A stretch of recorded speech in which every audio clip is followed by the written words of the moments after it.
here in Kenya. How would you describe neocolonialism? What does it mean to you? I think that Kwame Nkrumah gave us the best definition for neocolonialism, which is late stage imperialism. Because when we had direct imperialism, what you had is foreign countries having direct control, influence over people's economy, people's labor, people's freedom of speech, freedom of association. But with neocolonialism, what you have is indirect influence of political decision making, of economic decision making. That's how he defines neocolonialism. It's the benchmark for how we understand what's happening in a lot of the world that was sort of coming out of the colonial process. Hey family, welcome to African Esquire TV. I'm your host, Tony Cherie.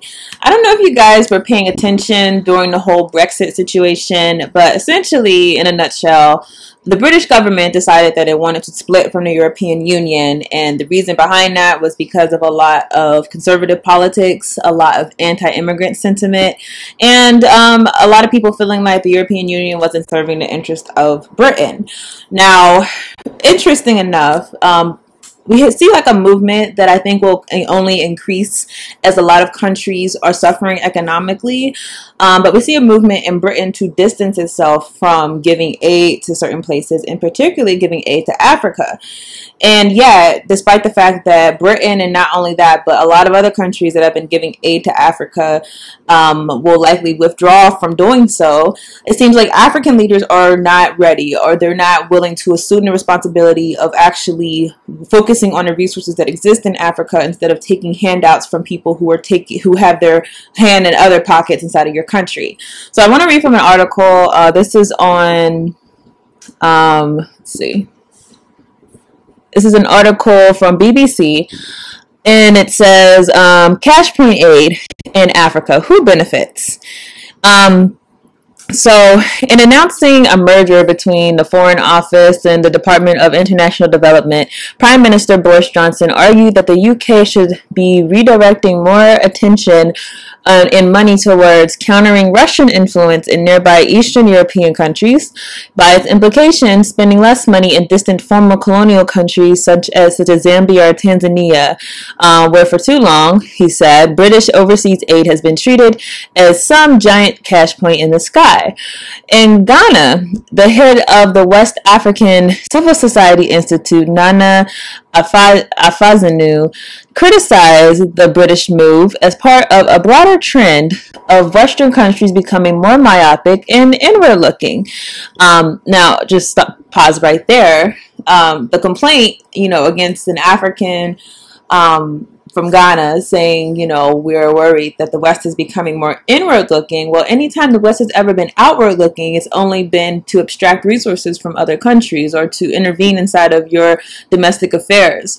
Why is that a threat to you? If anything, looking at colonialism to neocolonialism, the outward-looking, the idea that where can we find ways to manipulate different things in our interest, that should be of concern to you. So this is like a mentality that, a lot of people have, having been given these aid payments for so long. They have this mentality that they essentially can't live without them. They can't live without the West, not knowing that it's actually the reverse. The West cannot live without Africa. The West cannot live without Latin America. The West cannot live without all of these poorer countries that they have been taking and taking and taking from. That's the actual situation. So going on, so she said that COVID has exacerbated the trend and building international solidarity, supporting issues like human rights and an international development system. These are not going to be important for foreign donors anymore. Now she said the challenge for us, for African leaders, is to unite and stand as one, which is absolutely true, which is something that I believe that would be of benefit to this, because the West is likely going to withdraw, because America is likely going to withdraw, China, who knows, but because they will likely withdraw in some type of capacity, this really leaves us in a position where Africans will kind of be on our own to figure out what it is that is in our best interest without other people trying to buy us with aid because they just don't have the money anymore. So going on, this is an old battleground. The link with Brexit and Britain's search for a new global role outside of the European Union appears clear. Supporting the merger of the FCO and DFLD, the UK's former Foreign Secretary, Jeremy Hunt, spoke of the need for London to have a stronger voice on the African continent in order to counter Chinese influence. In Africa today, there is competition, intense competition between countries such as China that do not promote democracy and human rights as their aid agenda, and countries such as Britain that do. And I'm sure if you've been watching this channel, you know that it's not China is bad and the U.S. is good, nor is it China is good and the U.S. is bad, or the rest of the U.S. I mean Westerners, I mean Britain, I mean France, different colonial powers. You might talk human rights, but are you actually looking to enforce human rights? You might talk about human rights, but what are your policies doing? You might talk human rights, but why is it that you're getting so much money from these poor countries, more money than you're putting in? So this talk of human rights, these are just coded languages. Anytime that the West wants to go in and do things when it comes to Africa, they use these like hidden coded languages in order to justify them doing it. So for example, they'll say we're going to spread democracy, even though democracy is not something that's necessarily going to bring stability to a region. It's certainly not going to bring independence, because what you see is a lot of these countries that are deemed democratic, they're actually the stooges of whether it be the West, whether it be China. These are countries that rely heavily on them for support, rely heavily on them for their government to be sustained. So this idea that we're going in for democracy, it's more so that we're going in to enforce a puppet regime. And the same thing is true of human rights. Are we really going in for human rights? So the thing that we hear often is we're going in for the rights of women. We hear the rights of women, the rights of women, as if the companies that are from your country that go into Africa and are taking resources, or the government contracts that you make with African countries that put them in debt, as if those things do not affect women, or as if those things are not leaving women crippled, their children unable to go to school, them unable to provide for themselves, and their husbands not being able to provide for the family, as if those things do not have a causal link to the situation that is going on in Africa. But these are coded terms that are used, and they're rarely ever taken seriously. For example, the question should be, in what way has this particular aid donation actually gone towards the goal that you are stating it has gone into? The bigger question also should be, okay, this aid donation that you have given to this country, what is it doing about this issue, this larger issue? What is it doing about the issue of genocide? What is it doing about the issue of economic of economic deprivation? What are you doing to enforce independence? And what you always find is that the aid is actually not to enforce independence. The aid is to continue a relationship where the powers, the Western powers, or many times the Chinese powers, are able to essentially make deals with the government behind the backs of the people and justify those deals as some type of way to give the country aid. And essentially they're hiding their hand, and they're playing their people. They're using their tax dollars in order to pay someone something that has no benefit to them. Meanwhile, the puppet leader more than likely is getting some type of cash payment going to his pocket. So all this to say, these ideas of international human rights and democracy, we should know by now that it's not serious. If they were serious, they'd be looking at their own policies before they start looking into African policies. They'd be looking at what they're doing to enforce colonialism and neocolonialism, instead of being concerned with things that are happening inside of the continent from other Africans who are doing nothing that compares to the amount of raiding of economics as the West has done. So let's go on. Oh, and like I said, so you have Britain and China, and Britain and America. Everyone's competing with China. So they'll use, they'll say we're better than China because we care about human rights, and then China try to plays, well, we're better than them because we never officially colonized you. But we're all realizing that they're all there to enforce their own international interests. They're not there for for the purpose of your interests. And that's something that we have to remember whenever we have these different proxy wars, and that's what it is, where one side says don't go to them, they're worse, and the other side says go to them, they're worse. We should understand that these are things that are not about what they're telling us it's for, but it's actually just a play on power. So let's go on. Many involved in the aid and development world argue that the UK, like other former colonial powers, still owes the continent a huge debt for the wealth it extracted and continues to extract in the form of African doctors and nurses, for instance, who are encouraged to immigrate to the West. Indeed, one insider angrily complained that it was Africa which was still treated like a cash point by the West rather than the other way around, which is kind of similar, if you think about, if you're in the United States, if you think about like different movements like about welfare, it was always, they're trying to take advantage of the system. We don't talk about the fact that America is the one who literally took our people, took our bodies and made them a force of labor. But you have these people turn around and call us lazy, call us people who aren't trying to pull our own weight, despite the fact that our labor essentially built the foundation of this country. So it's the same type of contradiction, and it's sad that we understand in bad faith to say that, well, Africa is looking at us for a cash point. We should understand that there are certain industries that might look at the West for a cash point, but the people have not benefited from that aid. Where is all this aid going? Is it going to the people that actually need it, or is it going to the pockets, the people who you have deals with, or people who you have secret arrangements with? That's the question that should be asked. So I'm scrolling down some. Okay, so others say that decades of Western development and aid have proved spectacularly ineffective in addressing poverty, and that what Africa really needs, and points to tiny Rwanda as a leading example, is determination to wean itself off of an all-too addictive Western aid altogether. There's been a scramble for Africa, an attempt to partition Africa, and now we have China playing a huge role too, says Miss Zinun in Ghana.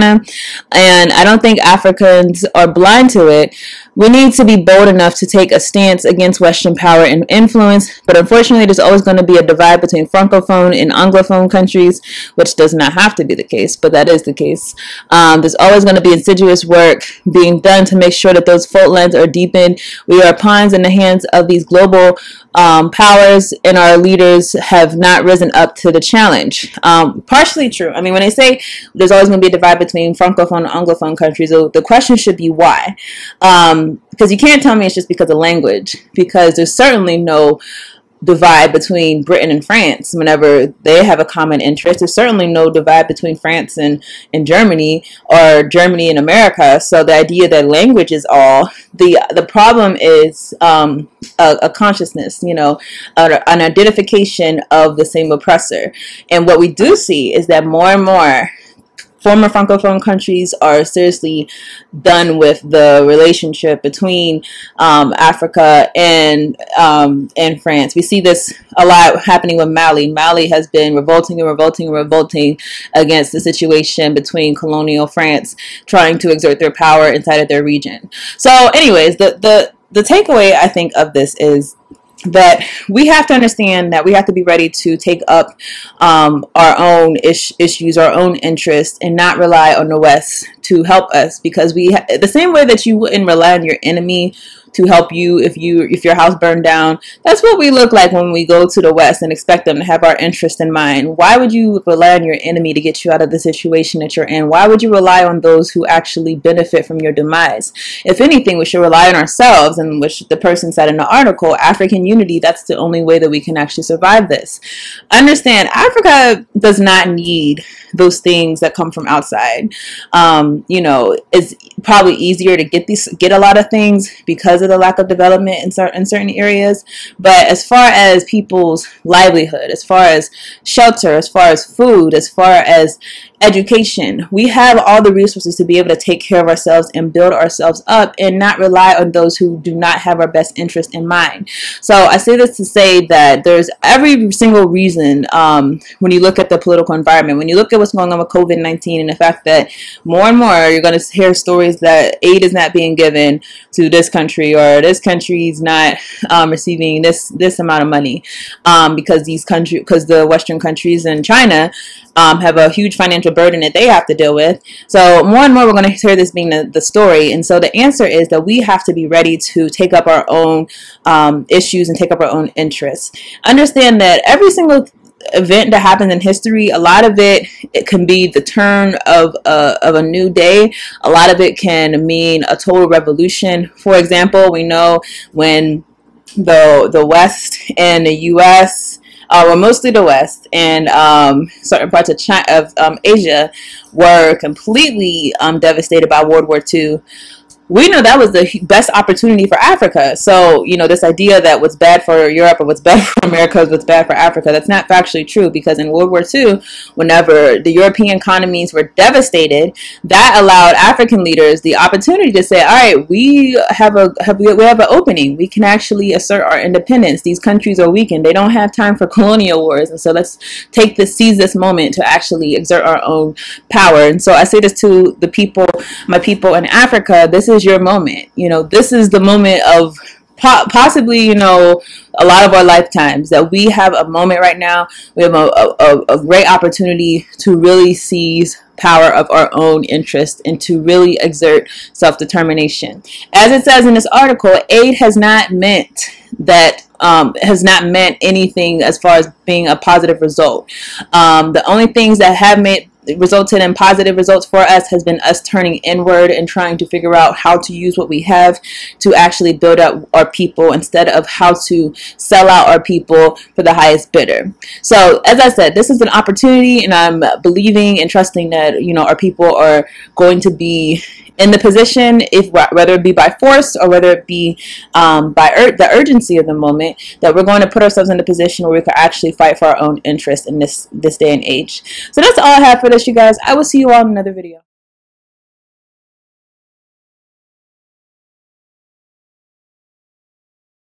The Justice Bank. So what is the Justice Bank?